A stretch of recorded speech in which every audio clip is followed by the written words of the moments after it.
They thought it was an easy score. A nice house, cash for the taking, and no one to put up a fight. What they didn't count on was the silent strength of the one person who knew every corner, every secret, the very soul of that home. The housekeeper, the woman they treated as if she were invisible, acts with chilling precision, taking them down from the inside out. If this incredible story of resilience and love has you rang 3 times before Maria Sanchez could answer, her wet hands still dripping water from the dishes she was washing in the kitchen of the Sterling mansion. On the other end of the line, a man's voice spoke with urgency about a gas leak detected on the street, requesting immediate access to the property for safety checks. Maria hesitated for a moment.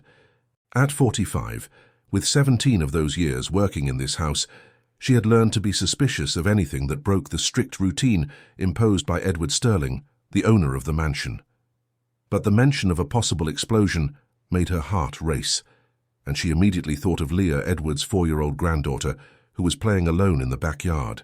Edward Sterling emerged from his study, his face red with anger, as it always was when he was interrupted. At 68, the real estate and construction magnate still had the same explosive temper that had made him feared on construction sites and in the halls of New York high society. "What is that noise, Maria? How many times do I have to tell you I don't accept phone calls for employees in this house?" he yelled, adjusting the expensive blazer he wore even at home. "Mr. Sterling, it's about a gas leak. They say they need to come inside to check on the house's safety," Maria explained, keeping her voice low and respectful, as she had learned to do after years of daily humiliation. Edward snatched the phone from her hands violently. The conversation was brief, marked by his authoritarian shouts demanding credentials and threatening to sue any company that dared disturb him without prior notice. After a few minutes, he hung up with an expression of irritation mixed with concern. "He said they're from the gas company. They're sending a crew now. Open the gate when they get here, but make it quick. I have a video conference with investors in an hour," he ordered, already heading back to his study. Maria watched from the kitchen window as she dried her hands. The mansion was on an isolated property in Greenwich, Connecticut, surrounded by high walls and dense vegetation that guaranteed total privacy. It was precisely this privacy that Edward had always prized, keeping his distance from the outside world and any interference in his controlled routine. From the garden came the sound of Leah's crystal-clear laughter as she played with her dolls under the century-old oak tree. The girl had lost her parents in a car accident 2 years earlier, and since then she had lived under the formal care of her grandfather and the real care of Maria. Edward provided everything money could buy: expensive clothes, imported toys, private tutors, but he had never managed to offer what the child needed most: affection and attention. Maria walked to the back door to check on Leah. The girl was sitting on the grass, gently combing a doll's hair with all the delicacy a 4-year-old could muster. It was a scene that always warmed Maria's heart, reminding her of her own children when they were little. Peter, 16, Anna, 14, and John, 12, lived with their maternal grandmother in a small apartment across the city in the Bronx. Maria visited them only once a week on Sundays, her only day off. The salary she received from Edward barely covered the family's basic expenses and the children's education, but it was the only job she could get after her husband died. "Aunt Maria, look how pretty she is," Leah shouted, holding up the doll with pride. Maria smiled, feeling the familiar ache in her chest. Leah had called her aunt since she was a toddler, a spontaneous term of endearment that Edward had never tried to correct. To him, Maria was just part of the furniture, invisible, except when he needed to give orders or express his displeasure with a poorly done task. The electronic gate's buzzer rang, interrupting the moment.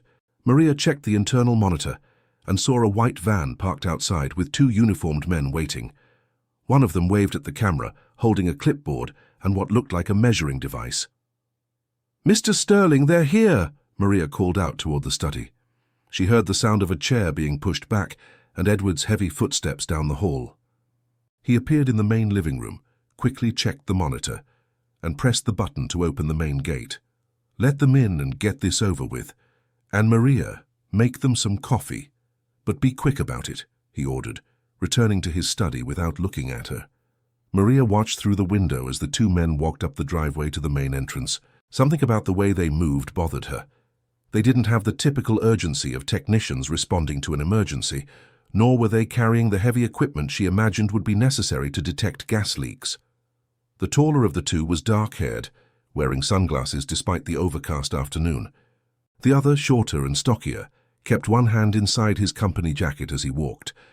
Both seemed to be observing every detail of the house and garden with an attention that went beyond professional curiosity. Maria felt a shiver run down her spine, a primal sense of danger she had developed over the difficult years since losing her husband. She quickly went to the back door and called Leah inside. "Come on, sweetie. Let's go play in the living room for a little while," she said, trying to keep her voice calm. Leah obeyed without question, grabbing her favorite doll and following Maria into the house. The sound of the front doorbell echoed through the mansion, breaking the afternoon silence with an urgency that made Maria's stomach clench with anxiety. Something was very wrong, and she could feel it in her bones. Maria opened the front door with slightly trembling hands, keeping Leah behind her. The two men smiled politely, but their eyes scanned every detail of the foyer with an intensity that confirmed her suspicions. "Good afternoon, ma'am. I'm Carlos, a technician with the gas company," the taller one said, showing an ID that looked authentic. "This is my colleague, Rob. We received a call about a possible leak in this area. We need to check all the gas entry points in the house. It's standard procedure in an emergency," Rob added, taking a step inside without being invited. Maria instinctively backed away, pulling Leah closer. The little girl clung to her leg, sensing the tension in the air, even without fully understanding what was happening. "Mr. Sterling is in his study." "Maybe it's better to talk to him first," Maria suggested, trying to maintain control of the situation. Carlos smiled, but this time the smile didn't reach his eyes. "Don't worry, ma'am. We know the protocol. Where's the kitchen? We usually start there." Before Maria could answer, Edward appeared in the hallway, irritated by the delay. "What's going on here?" "I thought this was going to be quick." "Mr. Sterling, I presume," Carlos said, extending a hand in a greeting that Edward completely ignored. "We need to do a full inspection of the house. It might take a few minutes." Edward glanced at the expensive watch on his wrist. 15 minutes, not a second more. I have important business to attend to." He turned to Maria with his usual contempt. "Go with them and don't let them touch anything that isn't necessary." It was in that moment that everything changed. Rob closed the front door with a casual movement, but the sound of the deadbolt turning echoed through the hall like an alarm bell. Carlos smiled again, but now it was a predatory grin that made Maria's blood run cold. "Actually, Mr. Sterling, I think we're going to need more time," Carlos said, slowly removing his sunglasses to reveal cold, calculating eyes. Edward frowned, still not fully grasping the shift in the atmosphere. "Listen here, I don't have time for—" Rob cut him off by pulling a gun from his jacket. The gleaming metal cut through the air like a lightning strike, making Edward turn pale instantly, and Maria let out a muffled scream, pushing Leah behind her body. "Now we have your full attention," Rob said in a calm voice that was even more terrifying than if he had been shouting. "Let's all go into the living room, slowly and no sudden moves." Edward stumbled over his own feet, all his arrogance dissolving in seconds.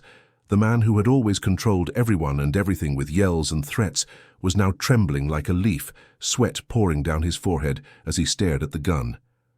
"Don't do anything to the child," Maria whispered, her voice breaking. "Please, it's not her fault." Carlos laughed, a harsh, humorless sound. "Relax, ma'am. No one's going to get hurt if everyone cooperates. The kid is safe as long as you do exactly what we say."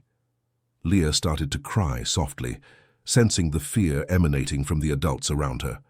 Maria bent down, picking the girl up and whispering words of comfort in her ear, even as her own body shook with terror. "To the living room, now," Rob ordered, pointing the gun toward the main room of the house. They walked in silence, Edward in front with his hands up, Maria carrying Leah right behind him, and the two criminals bringing up the rear. The luxury of the mansion seemed grotesque now, every expensive object and every painting turning into a mockery of the despair that had settled over the room. In the living room, Carlos began to inspect the place with experienced eyes. "Nice house, Mr. Sterling. Very luxurious. Must have cost a fortune." Edward swallowed hard, trying to regain some authority. Listen, I have money. A lot of money. You can take whatever you want and leave. We don't need to complicate this. Rob laughed. Oh, we're going to complicate it. In fact, we're going to complicate it a lot. You think we just showed up here by chance? You case the house, Maria said softly, the pieces clicking into place in her mind. You know the routine. The little maid is smart, Carlos commented. Yes, we studied it. We know Mr. Sterling lives alone with his granddaughter and one employee. We know he likes his privacy, which is why he chose this isolated house. And we know he has a lot, and I mean a lot, of cash hidden here. Edward tried to protest. I don't keep cash at home. It's all in the bank. Liar, Rob cut him off. Men like you always have a safe. You always have emergency reserves. And we're going to find it all. The criminal approached Maria, who instinctively recoiled, clutching Leah to her chest. And you, Maria Sanchez, are going to help us. The use of her full name sent a chill down Maria's spine. They knew who she was. They had investigated not only Edward, but her as well. How do you know my name? She asked, her voice barely a whisper. We know a lot of things, Carlos replied, moving closer to Edward. For example, we know that Mr. Sterling here isn't exactly a kind boss. We know he treats you like dirt, paying you peanuts to take care of his house and his granddaughter. Edward tried to speak, but Rob gestured with the gun for him to stay quiet. We also know, Carlos continued, now looking directly at Maria, that your husband worked for one of Mr. Sterling's construction companies, and we know how he ended up. Maria felt the world spin around her. Antonio had lost his life in an accident on one of Edward's sites 3 years ago. An accident that could have been prevented if safety regulations had been followed, if the necessary equipment had been provided, if the rush to finish the project hadn't been more important than the lives of the workers. No, she whispered, holding Leah even tighter. Oh yes, Carlos said, savoring every word. Antonio Sanchez, electrician, 38 years old, fell 50 feet because he didn't have the proper safety gear. Mr. Sterling saved a few $1,000s on equipment, and your husband paid with his life. Edward was as white as a sheet. That was investigated. It was an accident. It wasn't my fault. Of course it was, Rob laughed bitterly. And the best part is that his widow ended up working for you. What a delicious irony, isn't it? The wife of the man you let fall from your building now cleans your house for a pittance. Maria felt tears streaming down her face, but she couldn't make a sound. The truth she had always known but could never face was being laid bare in front of the child she loved like a daughter. Leah looked at everyone with wide eyes, not understanding the adult's words but sensing that something terrible was happening to her Aunt Maria. Carlos positioned himself between Edward and Maria, seizing the moment to humiliate him further. Now, Mr. Sterling, I want you to take a good look at this woman. Look her in the eye. She's the one who takes care of your granddaughter, who keeps your house running, who puts up with your yelling and humiliation every single day. And you don't even know her last name, do you? Edward couldn't look at Maria. His hands were shaking uncontrollably. Do you? Carlos insisted, now shouting. I knew about the accident, but... Liar! Rob slammed his fist on the coffee table, making Leah cry out in fear. You knew you were cutting corners on safety. You knew men were going to get hurt. But the project deadline was more important, wasn't it? The luxurious mansion had transformed into a makeshift courtroom, where years of silence and injustice were being exposed in the cruelest way possible, and Maria, holding the innocent child in her arms, realized that her life was about to change forever. The silence that followed was broken only by Leah's muffled sobs as she clung to Maria's neck as if her life depended on it. Rob walked to the living room window, checking for any movement on the street, while Carlos continued his psychological torture. 50 feet. Carlos repeated slowly, savoring each word. Your husband fell 50 feet, Mrs. Sanchez. How long do you think he had to think about his family on the way down? Stop it, Maria whispered, her voice broken. The child doesn't need to hear this. Oh, but she does. Rob turned from the window with a cruel smile. Mr. Sterling's little granddaughter needs to know what kind of man her grandfather is. She needs to know what kind of blood runs in her veins. Edward tried to get up from the sofa where he was sitting, but Carlos pushed him back down forcefully. I paid a settlement to the family. I met all the legal requirements. Legal requirements? Maria finally found her voice, a deep anger beginning to bubble up through the fear. You paid $50,000 for my husband's life. $50,000 for leaving my children without a father. And you still had the nerve to hire her, Carlos added. How many times did you think about that, Mrs. Sanchez? How many times did you look at this man and remember that he's responsible for you being a widow? Maria didn't answer, but her tears spoke for her. Edward avoided her gaze, finally confronted with the reality of his actions in a way he couldn't ignore or buy his way out of. Rob approached Edward, the gun still in his hand. Now let's get down to business. Where's the safe? Don't lie to me, Rob yelled, making Leah shrink further into Maria's arms.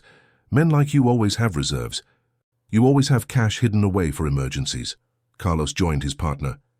We can tear this whole house apart, Mr. Sterling. We can break every piece of furniture, rip every painting off the wall, or you can show us where it is and save us all some time. Edward looked desperately at Maria, as if expecting her to save him somehow. But she just stared back at him with a mixture of fear and hurt that he had never noticed before. In the bedroom, he finally whispered. Behind the bookshelf. Very good, Carlos smiled. Rob, go check it out, and take our host with you. I'll stay here and watch the girls. Edward stood up on trembling legs, pushed toward the stairs by Rob. Maria was left alone in the living room with Carlos and Leah, feeling the weight of the criminal's predatory gaze on her. You know, Mrs. Sanchez, Carlos said, approaching slowly, it always amazes me how people like you can forgive. Your husband has been in the ground for 3 years because of this man, and you still clean his house, take care of his granddaughter, and accept his insults. I needed the job, Maria answered softly. I have 3 children to raise. 3 children who grew up without a father because of his greed. Carlos gestured in the direction where Edward had disappeared. It must be hard to explain to them why Mommy works for the man who let Daddy fall. Leah lifted her tear-streaked face to Maria. Aunt Maria, why is that man talking about Grandpa Edward like that? Maria felt her heart break. How could she explain the complexities of guilt, necessity, and injustice to a 4-year-old? How could she protect her innocence in the midst of all this cruel truth? Shh, sweetie. Don't worry about it right now, Maria whispered, kissing Leah's forehead. From upstairs came the sounds of furniture being moved, and Edward pleading for them to be careful with his valuables. Carlos laughed when he heard it. He's more worried about his furniture than he was about the safety of his workers, he commented. Men like him only learn when they lose something they truly value. Why are you doing this? Maria asked, trying to understand the motive behind this robbery. There are richer houses, easier targets. Carlos sat in the armchair across from her, keeping the gun visible but not pointed. This isn't just about money, Mrs. Sanchez. This is about justice. Justice? My brother also worked in construction, Carlos said, his voice taking on a personal tone. He also had an accident on a site that was cutting corners on safety. The difference is, he survived, but he's paralyzed from the waist down. Maria felt a chill. Was Edward involved? Not directly, but men like him created the environment where these things happen, where human lives are worth less than schedules and profits. Carlos leaned forward. When we heard about you, about how he hired you after letting your husband get killed, we decided it was time for someone to collect the debt. From upstairs came a shout from Rob. Found it, Carlos smiled. Good. Now things get interesting. Moments later, Rob came down the stairs, pushing Edward in front of him. The magnate was carrying a small metal box, his fingers trembling so much he could barely hold it. 40,000 in cash, Rob announced, plus some expensive jewelry, not a fortune, but it's a good start. Start? Edward asked, his voice failing. You didn't think we were going to settle for just this, did you? Carlos laughed. We're going to need more, a lot more. I don't have any more money here. But you have access to bank accounts, Rob interjected. You have cards, codes, passwords. Edward looked desperately around the room, as if searching for an escape that didn't exist. That will take time. The transfers have daily limits. They'll notice if I move large amounts all at once. We have time, Carlos said casually. In fact, we were thinking of staying for a while, getting to know the family better. The seemingly casual tone of his words made Maria feel a new kind of terror. They weren't just planning to rob them and leave. They wanted to prolong the suffering, to torture Edward psychologically, and to use her and Leah as instruments of that torture. "Let them go," Edward said suddenly, showing a spark of humanity Maria didn't know he still possessed. "The child and Maria, they have nothing to do with this." Carlos looked at Rob and they both laughed. "But that's where you're wrong, Mr. Sterling. They have everything to do with this. Mrs. Sanchez is the widow of the man you killed through negligence, and the child is your heir. She's your flesh and blood." Rob approached Leah, who shrank even further into Maria's arms. "This little doll is going to grow up on her grandfather's dirty money. She'll wear expensive dresses bought with the blood of the workers who died on his sites. She's not to blame for any of this," Maria shouted, feeling a desperate courage. "She's just a child." "And the children of the men who died on her grandfather's sites were children too," Carlos replied coldly. "How many orphans are out there because of this man's greed?" Edward collapsed onto the sofa, finally understanding the magnitude of what he had created. These weren't just common thieves. They were people who had been directly affected by his business decisions, and they were here to collect a debt that went far beyond money.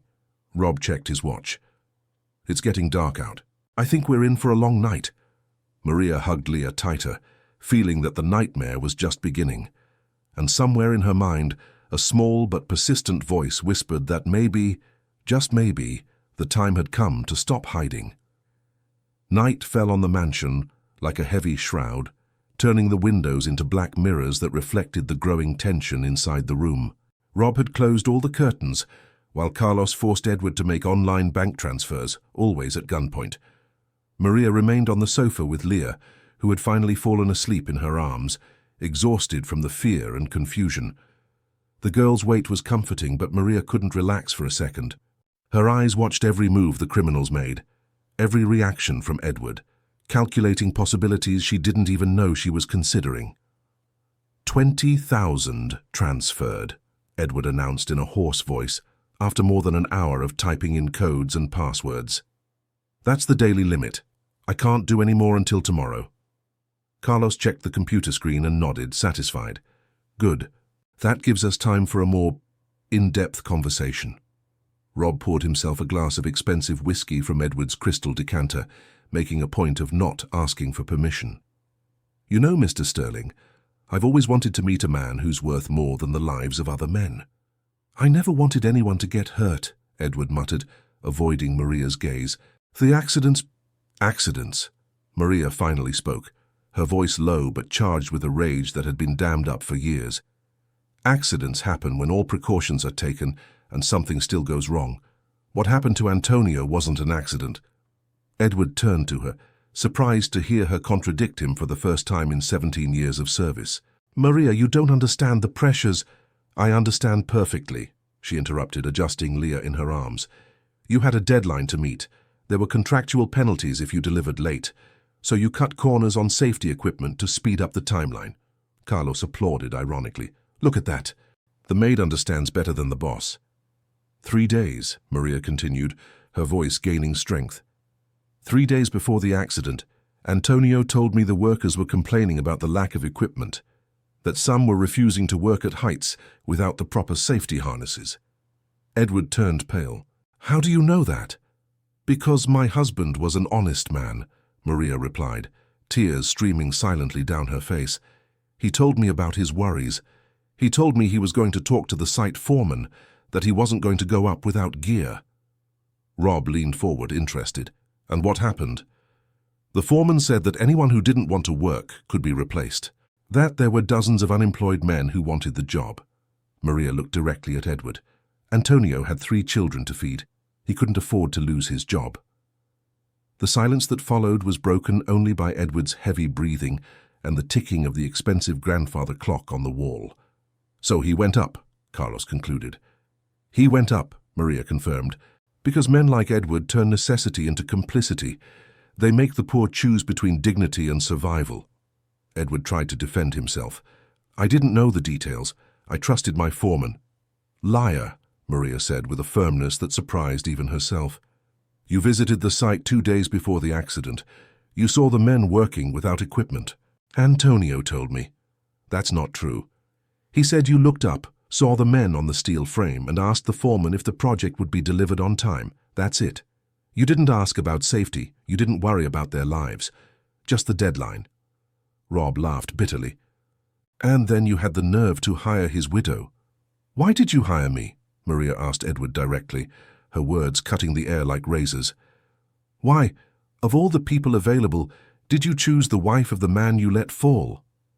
Edward opened and closed his mouth several times like a fish out of water.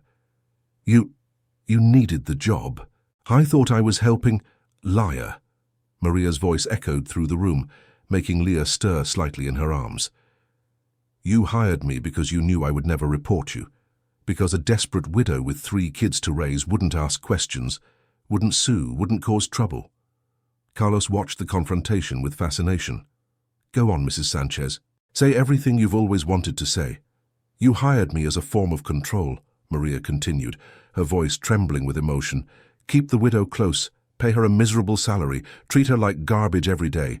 That way she never forgets her place, never forgets that she depends on your generosity. Edward tried to stand, but Rob gestured with the gun for him to remain seated. 17 years, Maria went on. 17 years of listening to you yell at me, humiliate me in front of guests, treat me like I was invisible. And you know why I put up with it? It wasn't just for the money. Why? Carlos asked, genuinely curious. Maria looked down at Leah, sleeping peacefully in her arms. Because of her. Because when her parents died, you brought her here and treated her like a burden, a 2-year-old child who had lost everything, and you barely looked at her. Edward looked away, unable to face the truth. She cried every night, Maria continued. She called for her mother, and you would lock your study door so you wouldn't have to hear it. I was the one who calmed her down, who sang her to sleep, who became her mother because her grandfather couldn't even love an innocent child. Rob shook his head, impressed. So you stayed to protect the kid? I stayed for her, Maria confirmed, gently kissing Leah's forehead. Because I couldn't let her grow up alone with a man who sees people as numbers on a spreadsheet. Carlos approached Edward. Are you hearing this, Mr. Sterling? All these years, thinking you were being generous to the worker's widow, when in reality she was the one being generous to you. Raising your granddaughter, maintaining your home, enduring your abuse. Edward finally began to cry, silent tears streaming down his wrinkled face. I didn't know. I didn't realize. Of course you knew, Maria retorted. You chose not to see. It's easier that way, more convenient. People like you only see what's convenient for them. Rob checked his watch. It's after midnight. I think it's time to make things more interesting. What do you mean? Edward asked, fear in his voice. Carlos smiled, but there was something different in his expression. We want you to choose, Mr. Sterling. Choose what? Tomorrow morning you're going to transfer another $100,000 to our accounts, Carlos explained calmly. Or what? Edward whispered. Or we leave and let the police know about all the irregularities on your sites, bribing inspectors, cutting corners on safety equipment, falsified documents. We have evidence of everything. Edward went ashen. That would be my ruin. Exactly, Rob confirmed. So what's it going to be, $100,000 or prison? It was then that Maria realized something. Throughout the entire conversation, she had been observing the criminals' movements, their positions, their weak spots, and a terrible truth began to form in her mind. They weren't planning on leaving anyone alive to tell the story. Leah stirred in her arms, murmuring something in her sleep, and Maria knew the time had come to make a decision that would change everything forever. Maria felt Leah's body relax completely in her arms, the girl's breathing becoming even and deep. It was the sleep of exhaustion, the kind that comes after too much fear and tension. But while the child rested, Maria remained on high alert, every fiber of her being analyzing the situation. Carlos had gotten up and was pacing the room, examining expensive objects with the contempt of someone who intimately knew the difference between luxury and necessity. Rob remained near the window, periodically checking for movement on the deserted street. You know, Mr. Sterling, Carlos said, picking up a crystal vase from a side table. This piece probably costs more than I make in 6 months. Edward nervously watched his every move, as if afraid the criminal would break his belongings. If it's money you want— It's not just money, Rob interrupted, turning from the window. It's recognition, respect, justice.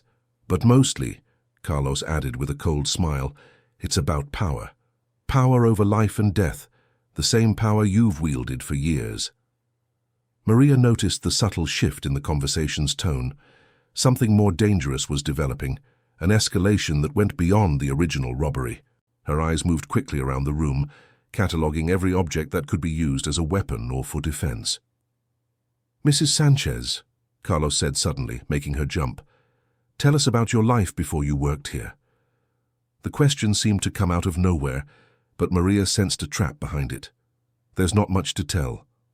"Liar," Rob laughed. "Women like you always have interesting stories. Women who survive, who raise children alone, who endure daily humiliation. Where does that strength come from?"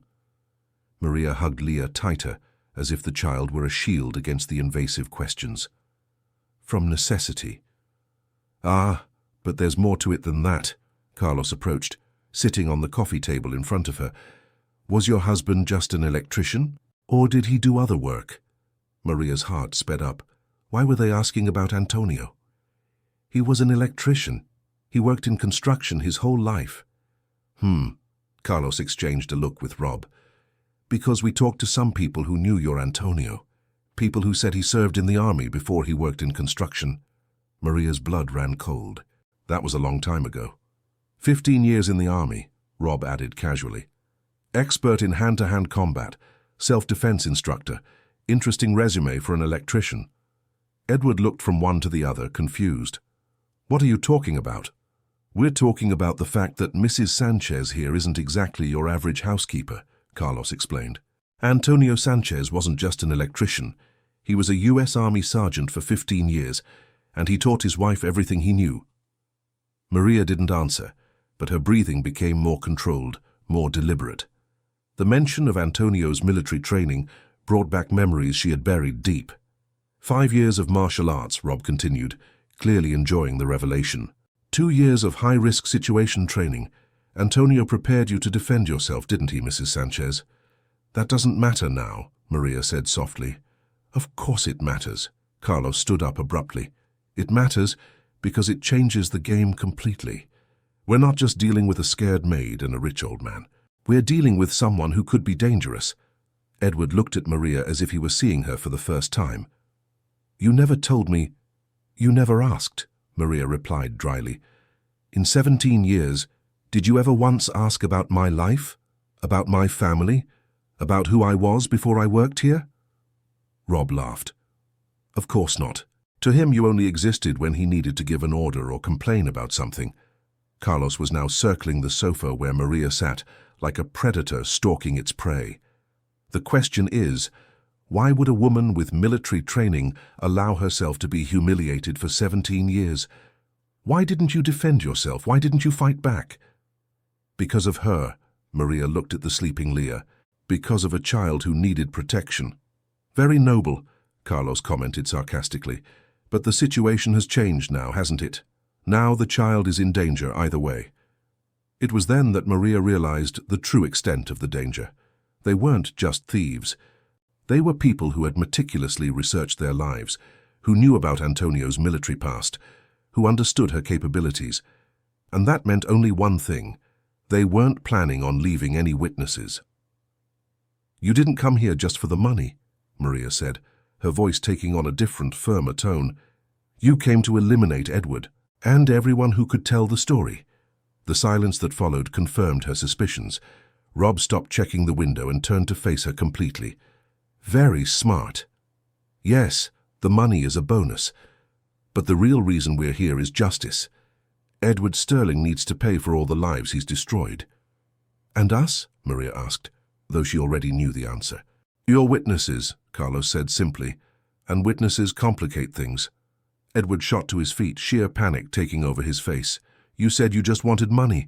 You said you wouldn't hurt anyone." "We lied," Rob shrugged.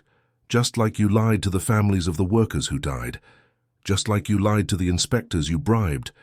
Just like you lied to yourself, thinking you'd never pay for your crimes. Carlos approached Edward, pushing him back onto the sofa. The difference is, our lie has a noble purpose. Yours was always about greed. Maria watched everything, her mind calculating distances, angles, possibilities. Leah was still sleeping soundly, which was both a blessing and a problem. The girl would be out of immediate harm's way while she slept, but it would also be harder to protect her if the situation exploded. "Now," Rob said, pulling a pair of zip ties from his bag, "let's get things more organized. Mrs. Sanchez, put the child on the sofa and stand up." "No," Maria said simply. "What did you say?" Rob blinked, surprised by the refusal. "I said no." Maria stood up slowly, still holding Leah. "I'm not leaving her alone." Carlos laughed. "You think you're in a position to negotiate?" "I think you made a mistake," Maria answered, her posture subtly shifting. The fear in her eyes gave way to something far more dangerous. "You think you know everything about me, but you forgot one important thing." "And what would that be?" Rob asked, pointing the gun more directly at her. "Antonio taught me that when there's no choice between submission and fighting," Maria said, adjusting Leah in her arms to a more secure position, "you always choose to fight." Edward watched the transformation in Maria with a mixture of fascination and terror. The woman who had been invisible to him for 17 years had suddenly become the most powerful presence in the room. "Interesting," Carlos commented. "But you're forgetting one detail, Mrs. Sanchez. We have guns." Maria smiled, and for the first time since the criminals had entered the house, it was a real smile. "And you're forgetting that I have something you don't." "What's that?" Rob asked, starting to feel less confident. 17 years of repressed rage," Maria answered. "And now finally, someone who deserves to get all of it at once." The room fell into absolute silence, except for the heavy breathing of everyone present and the persistent ticking of the clock. The confrontation that had been building over hours of humiliation and revelation was finally about to explode. It all happened in seconds, but to Maria, it felt like hours. Rob made the first fatal mistake. He underestimated a desperate mother. When he slightly lowered his gun to reach for the zip ties with his free hand, Maria moved. With a fluid motion that Antonio had taught her years ago, she gently placed Leah behind an armchair and rolled to her left. Rob tried to aim the gun again, but Maria was already in motion, using the coffee table as a springboard to launch a kick that hit his wrist with surgical precision. The gun flew through the air, landing behind the sofa with a dull thud on the Persian rug. Rob cried out in pain, clutching his lightly fractured wrist as Carlos tried to draw his own weapon from his waistband. "Don't move," Maria yelled, already on her feet, grabbing the heavy crystal ashtray from the side table. Her posture had changed completely. She was no longer the submissive housekeeper, but someone trained for life-or-death situations. Carlos hesitated for a split second, just long enough for Maria to hurl the ashtray with all her might. The object struck his right hand the exact moment he drew his gun, making him drop it on the floor. Edward watched, paralyzed, pressed against the wall, as the woman he had treated as invisible for 17 years transformed into something he could never have imagined. Rob, even with his injured wrist, tried to lunge at Maria. She dodged the attack with the agility of someone who had practiced these moves countless times, grabbing his arm and using his own momentum to throw him against the bookshelf. Edward's expensive, leather-bound books rained down on Rob, who collapsed to the floor, dazed. Carlos tried to reach for his gun, but Maria was faster, kicking the weapon away and positioning herself between him and any escape route. "Stop!" Carlos gasped, raising his hands. "We just wanted justice." "Justice?" Maria laughed, but it was a humorless laugh, loaded with years of repressed pain. "You were going to kill an innocent child. That's not justice, that's cowardice." Leah began to stir behind the armchair, waking up from the noise of the fight. Her big, frightened eyes peeked out from behind the furniture. "Aunt Maria?" she called in a tearful voice.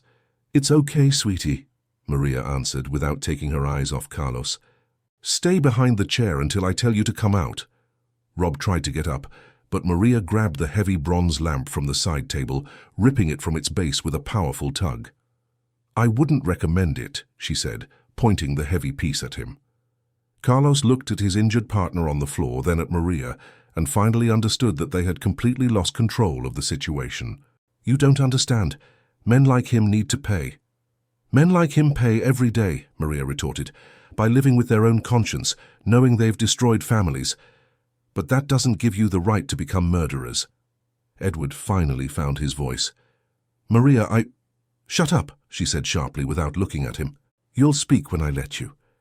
The authority in her voice made Edward shrink back against the wall. For the first time in his life, he was seeing Maria as she truly was, not a subservient maid, but a strong woman who had chosen to protect a child, even if it meant enduring years of humiliation.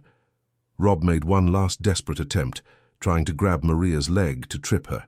She reacted instinctively, bringing the lamp base down in a controlled strike that knocked him unconscious on the rug. Carlos raised his hands higher. Okay, we surrender." "Too late," Maria said, picking up the zip ties Rob had dropped. "Turn around, hands behind your head." "Maria," Edward tried again, "how did you learn to do that?" She faced him for the first time since the fight began. "Antonio taught me for 5 years. He said a woman on her own needed to know how to defend herself." "Why did you never tell me?" "Because," Maria said, securing Carlos's hands with precise movements, "you never showed the slightest interest in knowing who I was beyond the person who cleaned your house." Edward lowered his eyes, finally grasping the magnitude of his own ignorance. Leah cautiously stepped out from behind the armchair. "Aunt Maria, are you a superhero?" Maria smiled for the first time in hours, kneeling to the girl's level. "No, sweetie, I'm just a mom who learned how to protect the people she loves." "You love me?" Leah asked, her eyes still shining with unshed tears. "More than anything in the world," Maria answered, hugging the child. "You're the daughter of my heart." Carlos, now secured on the floor next to the unconscious Rob, watched the scene with a strange expression. "You really did all this for her?" "I did," Maria confirmed, not letting go of Leah. "And I'd do it 1,000 times over if I had to." Edward watched the interaction between Maria and his granddaughter with a mixture of fascination and pain. For all those years, while he focused on business and money, he had completely missed the chance to build a real relationship with the child who was his only family. "Maria," he said hesitantly, "I need to call the police." "Not yet," she replied, checking to see if Rob was still breathing. "First we need to talk." "Talk about what?" Maria stood up, keeping Leah by her side. "About what happens after they're arrested. About how we're going to explain to the authorities why 2 criminals knew intimate details about your business practices. About how you're going to make sure this never happens again." Edward swallowed hard. "What are you suggesting?" "I'm suggesting that you finally take responsibility for your actions," Maria said firmly. "That you pay the victims' families fairly. That you change your business practices. That you become the man your granddaughter needs you to be." "And if I do all that? Then maybe, just maybe, I'll consider staying to help Leah have a better life," Maria answered. "But this time it will be different. This time I won't be treated like furniture. I'll be treated like what I always should have been, a person." Edward nodded slowly, tears streaming down his face. "I agree. Anything you say." Leah tugged on Maria's shirt. "Aunt Maria, can I sleep in your room tonight? I'm scared." Maria looked at the little girl, then at Edward, and finally at the 2 defeated criminals on the floor. The night had changed everything. The power had shifted, and for the first time in 17 years, she was in control of her own life. "Of course, sweetie," she said softly. "You can sleep in my room whenever you want. This is your home too." Edward heard the declaration and realized that for the first time it was being said with truth. The mansion had never really been a home, but maybe with the right changes it still could be. The sound of distant sirens echoed through the mansion's closed windows, growing louder with each passing second. Edward frowned, confused, while Maria remained calm, checking that the zip ties on Carlos were secure. "You called the police?" Edward asked, watching Maria with a mixture of awe and disbelief. "I triggered the silent alarm when they first broke in," Maria answered without looking at him, focused on making sure Rob was still unconscious. "When they came into the house, I managed to press the panic button hidden behind the refrigerator." "How long ago?" Carlos asked from the floor, his voice tense. 2 hours, Maria replied casually. Long enough for you to reveal your true intentions and for me to assess whether you really plan to hurt us. Edward stared at her in total shock. You knew the police were coming this whole time?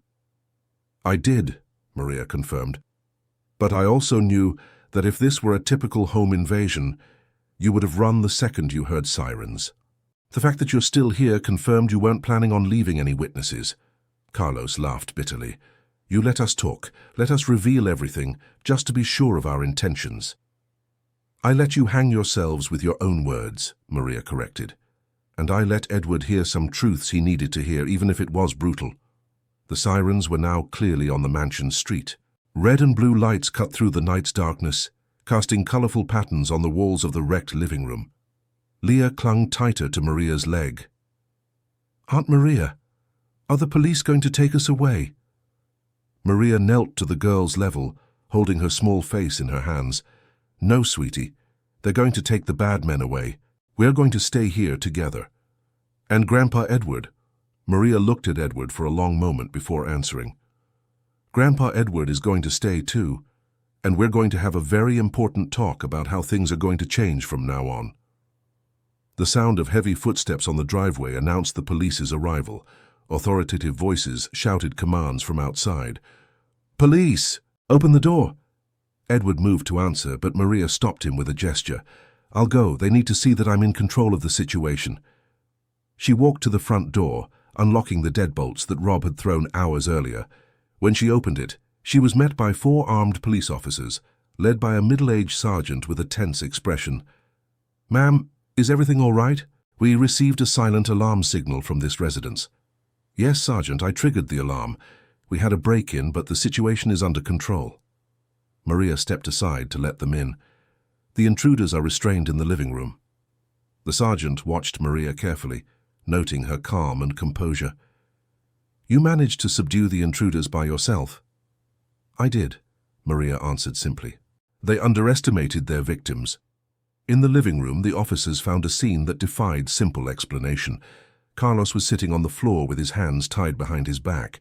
Rob was still unconscious next to the destroyed bookshelf, and Edward was leaning against the wall, clearly shaken but physically unharmed.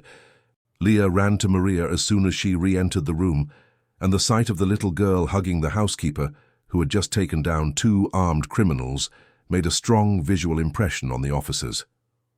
I'm going to need all of you to tell me exactly what happened here, the sergeant said, taking out a notepad. They pretended to be technicians from the gas company, Edward began, but Maria gently interrupted him. Perhaps it's better if I tell the story, Mr. Sterling. I was here from the beginning. The sergeant nodded. Go ahead, ma'am. Maria Sanchez. I've worked in this house for 17 years. For the next 20 minutes, Maria recounted the night's events with surgical precision. She described the arrival of the fake technicians, the revelation of their true identities, the threats, and finally the fight that had resulted in their capture.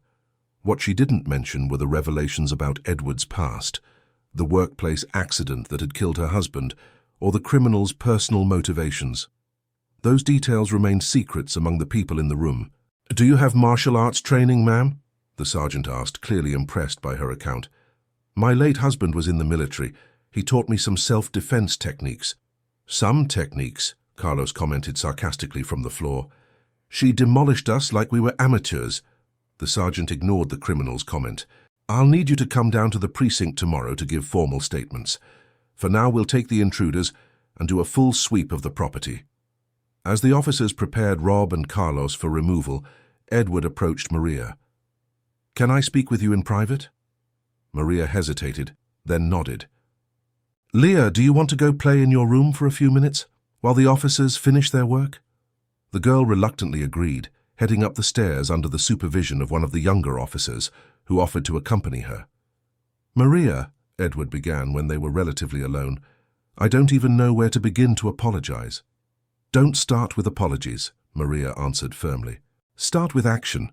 Words are cheap, they always have been. What do you want me to do? First, I want you to understand that everything changed tonight. I am no longer your employee. I am Leah's guardian and the person who saved your life. That gives me the right to demand changes. Edward nodded quickly. Anything. Second, you will compensate the families of every worker who was injured or lost their life on your sites due to negligence, not minimum settlements, fair compensation. That will cost millions, Maria completed. Less than you spend on decorative objects for this house, less than you spent on the imported car in the garage. It's the price of your redemption. Edward took a deep breath. And third, you are going to learn to be a grandfather. You will spend real time with Leah. You will get to know her. You will love her the way she deserves to be loved. Because if you can't do that, what? I will leave, and I will take her with me. And this time, you won't be able to find me. The weight of the threat hit Edward like a punch. The thought of losing the only family he had left, especially after seeing how much Leah loved Maria, was unbearable. You would do that? Take her from me? To protect her from growing up as a rich, spoiled child with no real love or human values? Yes, I would. Maria stared at him directly. But I'd rather you give me a reason to stay. Leah came running down the stairs, followed by the young officer. Aunt Maria, the policeman said I was very brave tonight. Maria smiled, picking the girl up. You were, sweetie. And he said you're a hero. I'm not a hero, Leah. I'm just someone who protects the people she loves. Edward watched the interaction with a painful understanding. For 4 years, while he had treated his own granddaughter like a burden, Maria had become the mother the girl needed. The sergeant approached the group. We're done here. The intruders have been taken to the precinct. We'll need you to come in tomorrow at 10 a.m. for formal statements. After the police left, the mansion fell strangely silent. The living room was a wreck, with furniture out of place, books scattered on the floor, and broken objects. Edward looked around at the destruction and realized he felt no pity for the damaged items. For the first time, he understood that none of it mattered compared to the people he had almost lost forever. Maria, he said softly, can I start making changes right now? How? Leah, Edward turned to his granddaughter, who was still in Maria's arms. How about tomorrow, after we go to the police station, the 3 of us go pick out some new toys for you, and maybe a special present for Aunt Maria? Leah smiled for the first time since the night began. Can I pick a present for Aunt Maria too? You can pick whatever you want, Edward replied, and for the first time in years, his smile was genuine. Maria watched the interaction and felt a small spark of hope. Maybe, just maybe, there was still time for this broken family to rebuild itself, stronger and more true. 6 months later, the Sterling mansion had transformed into something unrecognizable. The garden, once impeccable and cold, now had a sandbox where Leah played with Maria's children on the weekends. The main living room, renovated after the damage from the home invasion, now displayed family photos instead of meaningless, expensive objects. Maria was in the kitchen preparing lunch when she heard laughter coming from the yard. Through the window, she could see Edward playing hide-and-seek with Leah, running after the little girl with an energy no one would have thought possible for a man his age. Peter, her 16-year-old son, was now attending a private school paid for by Edward, not as charity, but as the right of a family who had lost their father to corporate negligence. Anna, 14, had discovered a talent for painting and was taking art classes 3 times a week. John, 12, had the most fun playing with Leah, becoming the big brother she never had. Aunt Maria! Leah ran into the kitchen, followed by Edward, who was pretending to be out of breath from the game. Grandpa said I can help make the cake. Maria smiled, noticing how Edward now smiled genuinely whenever he was near his granddaughter. Of course you can, sweetie, but first let's wash our hands. Edward approached Maria as Leah washed her hands at the sink. The lawyers finalized the last settlement today, he said quietly. All the families have been compensated. All of them? Maria asked without stopping her stirring of the sauce she was preparing. All of them. 43 families in total. Some received amounts that will ensure their children can go to college. Others were able to start small businesses. Edward hesitated. Antonio's family was the first to be compensated. Maria nodded, feeling a warmth in her chest. Not for the money, but for the symbolism of the gesture. And the changes at the company? I hired the best workplace safety expert in the country. Every construction site has been completely overhauled. There won't be any more accidents from cutting corners on equipment. Leah finished washing her hands and positioned herself between Maria and Edward like a bridge connecting two people who had learned to respect and work with each other for her sake. "Can I crack the eggs?" Leah asked excitedly. "Are you sure can?" Maria replied, "but be careful not to get any shells in the bowl." As she supervised Leah, Maria reflected on how completely her life had changed. She was no longer a housekeeper. Officially, she was the house administrator and responsible for Leah's care, with a proper salary and full benefits. Informally, she was the heart of the family they had built together. Edward had kept every promise he made on that terrible night. More than that, he had discovered a capacity for love he never knew he possessed. Seeing Leah happy had become his priority, and that meant valuing Maria as the mother the girl had chosen for herself. "Done," Leah announced proudly, after cracking the eggs without a single accident. "Very good, sweetie," Maria praised her. "Now let's mix everything together." Edward watched the scene with a full heart. He had discovered that watching Leah learn new things was infinitely more satisfying than any business deal he had ever closed. The phone rang, interrupting the domestic moment. Edward answered, spoke briefly with someone, and then hung up with a thoughtful expression. "That was the detective," he explained to Maria. "Carlos and Rob were sentenced to 8 years in prison each, armed robbery, breaking and entering, and making threats." Maria showed neither satisfaction nor relief. "Does that change anything for us?" "No," Edward answered after a moment of reflection. "They haven't been a part of our lives for months. We were moving on regardless of what happened to them." Leah looked at the two adults, sensing they were talking about something serious. "Aunt Maria, do you still get sad when you remember that night?" Maria knelt down to the girl's level, thinking carefully about her answer. "Sometimes I get sad remembering how scared I was, but I also feel happy remembering that I found out how strong I can be when I need to protect the people I love. And I found out how blind I had been," Edward added, also crouching down. "That night, a person I treated as invisible saved my life and taught me to see what really matters." Leah hugged them both at the same time, creating a group that felt natural, as if it had always been this way. Peter walked into the kitchen just then, back from his math tutoring session. At 16, he had initially resisted the change in the family dynamic, suspicious of Edward's motives. But over time, he had come to recognize the sincerity of the transformation. "Mum, can I have some friends over to play video games in the living room?" he asked, a question that would have been unthinkable 6 months ago in a mansion where children were seen as a nuisance. "Of course," Edward answered before Maria could, "but not too loud, okay? Your mum and I are going to watch a movie with Leah after dinner." Peter smiled. It was strange but good to see his mother treated as part of the family instead of just an employee. Anna arrived soon after, full of enthusiasm from her art class. She showed off the drawings she had made, receiving genuine praise from Edward, who had learned to value the talents and interests of each of Maria's children. John was the last to arrive, covered in dirt after playing soccer at school. He ran straight for the shower without needing to be reminded, a responsibility he had developed naturally in this house, where he was respected as a child, not tolerated as an intruder. During dinner, the large dining room table was filled with voices, laughter, and overlapping conversations. Edward, who used to eat alone in silence, now actively participated in discussions about school, friends, art projects, and plans for the weekend. "Grandpa Edward," Leah said suddenly, "were you lonely before we became a family?" The innocent question brought a hush to the table. Edward looked around, seeing the faces that were now his real family, not just Maria and Leah, but Peter, Anna, and John as well.